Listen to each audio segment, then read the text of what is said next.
just So maybe is going. Hello and welcome to Inside Jacksonville, a production of the University of North Florida School of Communication and the CW17. I'm Ramaya Gardner, and we're here each month with stories about life on the First Coast.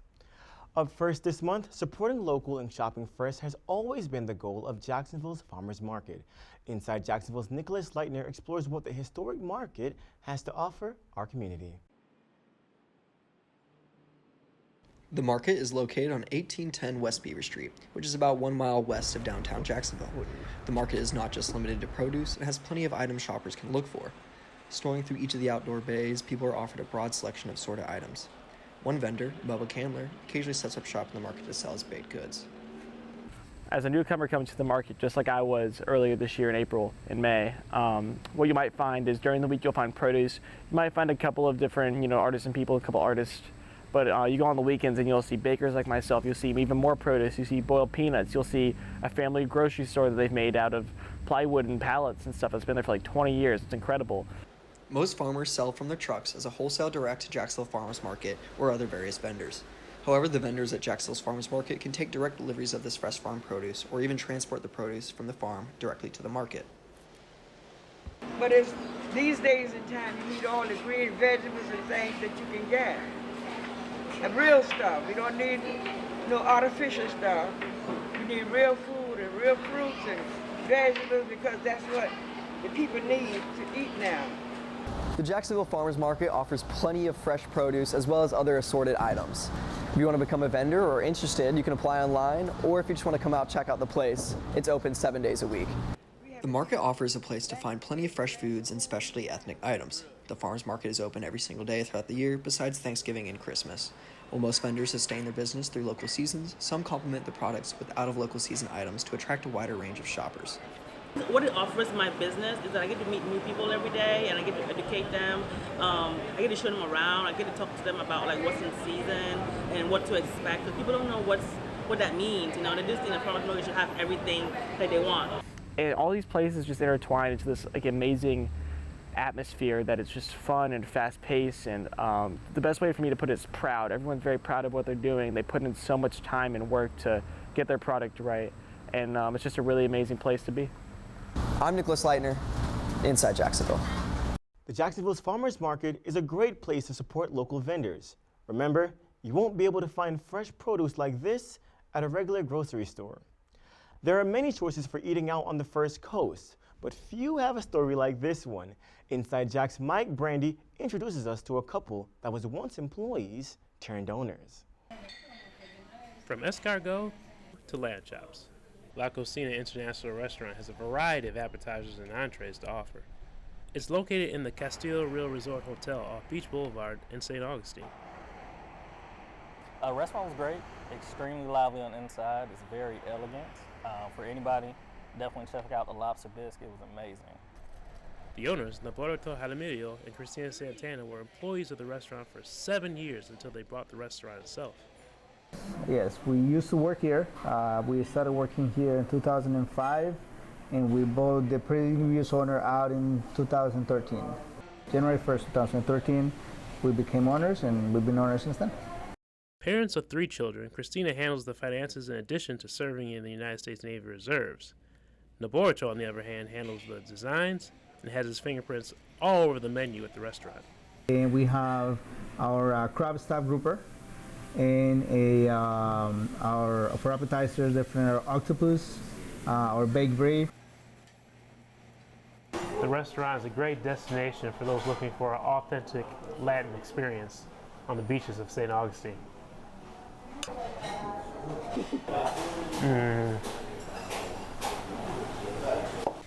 For Norberto and Christina, the restaurant means more than just a business. For us, and I think I can speak for both of us, food is an experience. We really, we don't do this just for business. We really enjoy what we do, and we have worked a way where everybody that comes have an experience, starting from the service, from the wine selection, the way our menu is designed is to have an experience. And if people are willing to give us time, but we can definitely offer our guests a culinary experience. Mike Brandy, Inside Jacksonville. Norberto and Cristina own a second restaurant called De Leon Latin Cocina and are working on a third. Their new restaurant is expected to open later this month. It's time to get out of the house and enjoy the sunshine. Inside Jacksonville's Michael Tracy gives us a closer look at one of North Florida's many outdoor gems.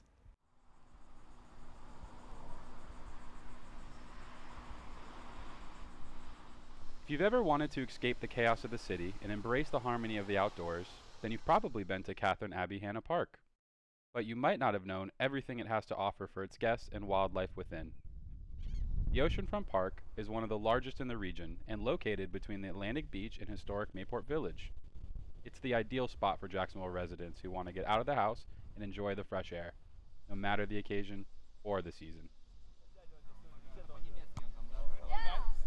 I love coming to Hanna Park. It's one of my favorite spots in Jax. I have thrown a birthday party at one of the pavilions. I do yoga here all the time, walk dogs. There's just so much to do. There's so many different trails, and it's a great way to just have a zen moment after work and really just be able to relax and enjoy the Florida sunshine. Due to its diversity in its landscape between the 1.5 miles of public beach access, 60-acre lake, and numerous trails throughout, Hanna Park provides an abundance of opportunities for its guests between fishing, biking, surfing, or spending the weekend at the campground.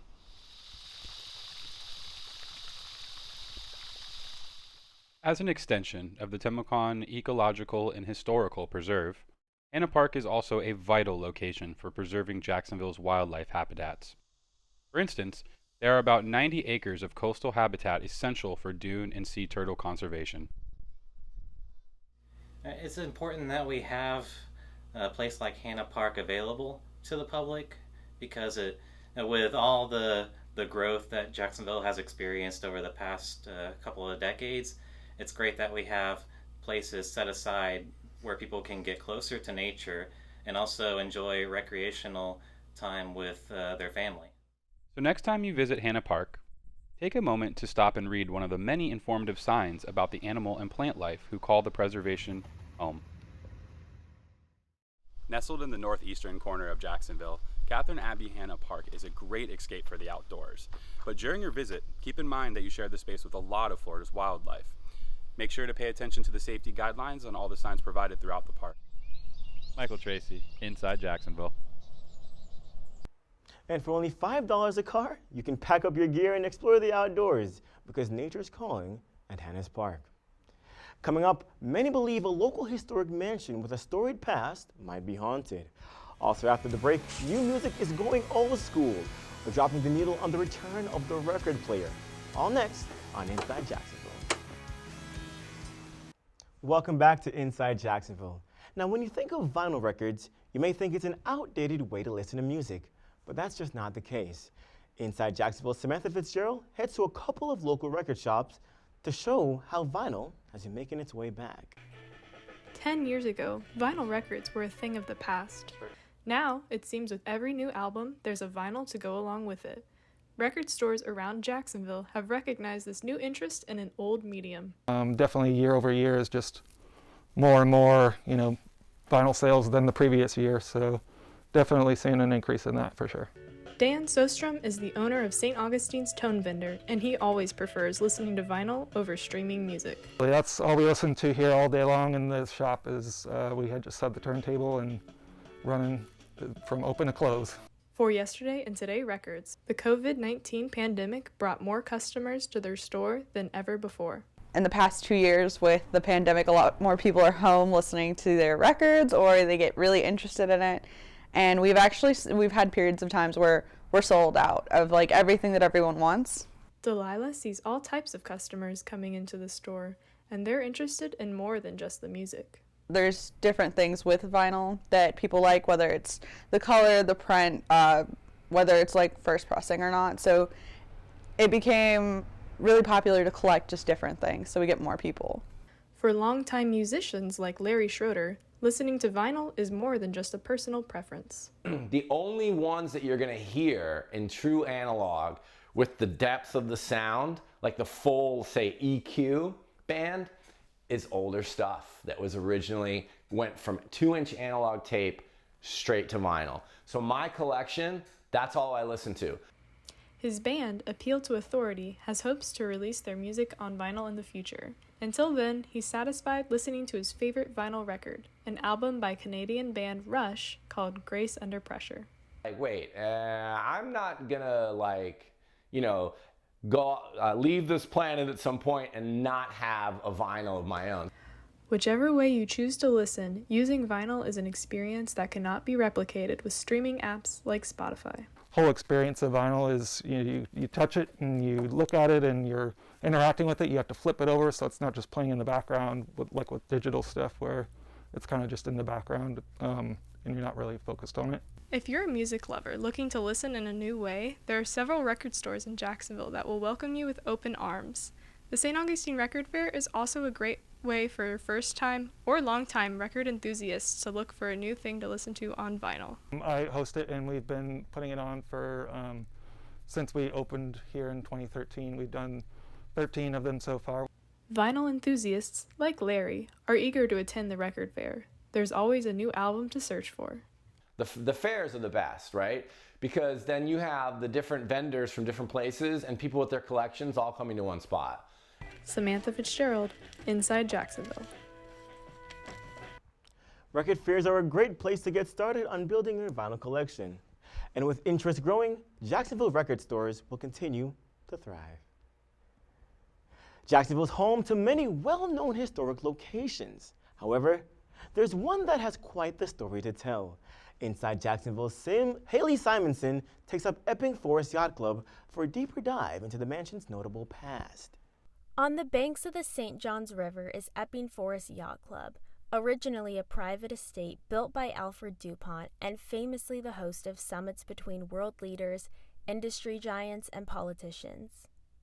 The staff at Epping work to bring members elegance, fine dining, and hospitality. We have other clubs in Jacksonville, but we're the only historic mansion that has been a home to someone previously in the 1900s. I'm from Miami, which is very modern and very new to any trends, and here everything's kind of like taking you back. That kind of goes with the theme of the building and the venue we're at. It's ancient. This was once the room of Mr. DuPont in the early 1920s, but it is now a banquet hall. The estate carries many stories. The servers at Epping shudder at the idea of being alone in the mansion at night out of fear of the paranormal. Mr. DuPont, we swear he haunts the place. DuPont himself died here in his room. He was poisoned by his wife. In the 80s, Mr. DuPont's grandson had told Forbes magazine that his grandfather's wife and brother had murdered him by poison after an unfavorable will was written. The staff is convinced this is the reason behind the unexplained events that occurred. We have an elevator in the kitchen that opens on its own. No one clicks the button. And there's actually an elevator over here that doesn't work anymore due to a fire that happened in the past where a few maids died. I know that the body's not in there because it would smell really bad, but We've had elevators just go up and down and open and close all day sometimes. Certain other things, we have like lights flickering and it's like we think someone's messing with us, but then there's times when it's like, all right, this is a little weird. There's two places located inside the mansion that the staff claim are the most sinister. One spot is what they call the demon dungeon. There's these little corridors and it's kind of creepy. Oh, it's a lot of creepy. The other location, the widow's. Explain what this is? Yeah, no one goes up here because of the stairs and the fact that we think it's haunted. Despite these spooky stories, the staff enjoy their job and recognize the historical legacy they are a part of. Maybe Alfred DuPont is still haunting his former home. Who really knows? One thing is for sure. Sometimes the places around a city that seem the most untouchable are grounded by something most folks can relate to, a complicated family history. Haley Simonson, Inside Jacksonville. Jacksonville is full of unique history, some strange and some spooky. And Epping Forest Yacht Club is just one example. Now, if you're into bagpipes or just love wearing a good kilt, we've got a good place for you. North Florida's Celtic community offers those and many more activities. Inside Jacksonville, Owen Kavanaugh gives us a closer look and listen. The Celtic community is one of many proud cultural groups in North Florida. Those active in it are very proud of their heritage, whether they are of direct descent or just know their name belongs to a Celtic clan. Well, this is family tradition. It goes back for family history. For me, it's my granddad and grandmother who come directly from Scotland. He was my influence in Scottish culture as I grew up, and he's the one that had me get so interested that I came out and wanted to be a part of the Davidson clan. Every time they had a Highland Games, Davidsons, we wanted to be there. Many members of the community are more than happy to share the culture and history of their ancestors with those who are interested. So basically weapons were organized according to class, right? So at the bottom levels of society you can only afford a certain amount of weaponry or a certain amount of tools, right? Because metal is a lot more scarce. Possibly one of the most popular parts about Celtic culture in Northeast Florida are the Highland Games. I got the opportunity to speak with athlete Trip Bauer about why he started competing and his experiences with the sport so far. I came over from strongman, and I was looking for something that was still competitive, that was still something fun to go do and kind of test myself, but that didn't quite take as much of a toll as strongman competition.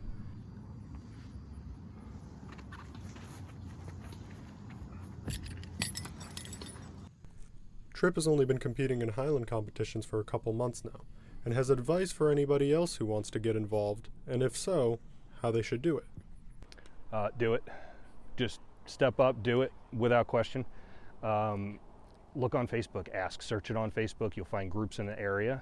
Regardless of what area it is, there's somebody that's doing one. If you're interested in the music, dance, athletics, or simply are curious about the culture, the community is always happy to have more people get involved. Owen Cavanaugh, Inside Jacksonville. Trip Bauer didn't get into athletics until only a few years ago. He was just tired of nursing old injuries. So no matter where you are in your life or health, the Highland Game community is happy to welcome you. Coming up, Happy Hour is going to the dogs. And thankfully, their owners are invited as well. Also ahead, live music takes the center stage in St. Augustine. We'll take you to the Sing Out Loud Festival for a sampling. You're watching Inside Jacksonville on CW17. Welcome back to Inside Jacksonville. If you're a fan of live music, there's no need to look any further. St. Augustine's month-long festival has a bit of something for everyone. Inside Jacksonville's Zach Yearwood gives us a listen. Live music is a staple of life in St. Augustine. With a quick stroll down St. George Street, you'll likely hear music left and right as you pass dozens of bars and restaurants. Each year, for an entire month, the pop-up concerts are amplified thanks to the Sing Out Loud Festival. There's a lot of good music here in town. I mean, we have a countless number of music venues in town. So. Sing Out Loud is a month-long music festival which features over 100 pop-up concerts around downtown St. Augustine. The goal was to bring people to St. Johns County in one of the slowest tourist months of the year. Being America's oldest city, St. Augustine is a popular destination, attracting thousands of people year-round. St. Johns County Marketing Manager Katie Root says the festival is a good way to boost tourism revenue in the month of September. So we wanted to provide programming to bring people to town, to support local businesses, get people in hotels, bring the locals out, give them some fun events to attend. The festival is about more than just boosting tourism, Root says. It's also about giving back to the local community and growing the audience for local artists. It's kind of like a thank you to being a local, and if you're out of town and you just happen to walk in here, you're going to remember this for a long time. Local bands like Strain Anchors would agree. It's been a big opportunity for us. We've been taking advantage of the past 3 or 4 that they've done, and it's given us a lot of great opportunities. Sing Out Loud's local impact extends beyond just promoting artists. Some of the revenue from the festival goes toward local charities. The majority of our events are free, with the exception of some of the amphitheater events are ticketed, and a portion of those proceeds will go to local charities. Artists will select a local charity that they feel compelled to work with. The county reports that over $300,000 has gone to these organizations since the festival began in 2016. Zach Yearwood, Inside Jacksonville. Although the Sing Out Loud Festival is over, there are still many opportunities for great live music. Just follow your ears when strolling down St. George Street and you'll find plenty of live music. You can't spell bark without the letters B-A-R. So why not combine Happy Hounds with Happy Hour? Inside Jacksonville's Joe Ellis shows us what happens when you combine dog park and a party. People are passionate about their dogs. Man's Best Friend follows us on our adventures through life. Dog owners meet up to walk, run, and stroll almost anywhere these days. But there is a new phenomenon for dog owners. Dog playgrounds have grown into drinking establishments that are not only dog-friendly, but dog-centric. Jacksonville's Brewhound Park is one of these establishments. Opening in 2019, Brewhound has seen a growth in their dog community with over 1,000 members now being a part of their community. Near the entrance of the establishment, there is a small cabin which possesses craft beers, coffees, teas, and even food for its members. I found out about Brewhound about a year and a half ago, and that's when I got a membership, so that's when I decided to get my dog out here. For the pets, I think it's a pretty open area, so there's a lot of place to run, a lot of dogs to socialize with, because dogs need socializing as well. Grass, water springs, and pools lay scattered across the 8,000 square foot playground. So besides from all the positive social aspects Brewhound has to offer, does this come along with any drama for both the dogs and the owners? So it's a lot less common than you'd think. Like, we'll usually have a scuffle, you know, every now and then, but it's usually just a bunch of noise. Like, rarely will a dog actually make contact and draw blood. Pretty surprising how well they get along and merge together. The animals may not be the only ones causing drama. I've definitely encountered arguments between owners because something about dogs, it's like a lot of people think of them as their kid, or they're even more emotionally attached to them. So it can bring a lot of emotions out and it can get pretty heated. And that's another part of my job, is just kind of de-escalating the situation. One of the biggest goals for these establishments is creating a meaningful experience for both the dog owners and the dogs themselves. Our dogs get to run, so we don't have to walk them ourselves, which sounds very lazy, but it's a lot of work. And the alcohol. You can drink and watch dogs play. Joe Ellis, Inside Jacksonville. And it's a toss-up to who's having the most fun, the pups or the humans. Well, that's a wrap for this edition of Inside Jacksonville. And if you missed anything from today's program, just visit our website at unftv.com and look under the Digital Journalism tab, where you'll find expanded versions of our stories, photos, interviews, and any other extras. Again, that's unftv.com. You can also find us on Instagram, Facebook, Twitter, and YouTube at Inside Jacks UNF.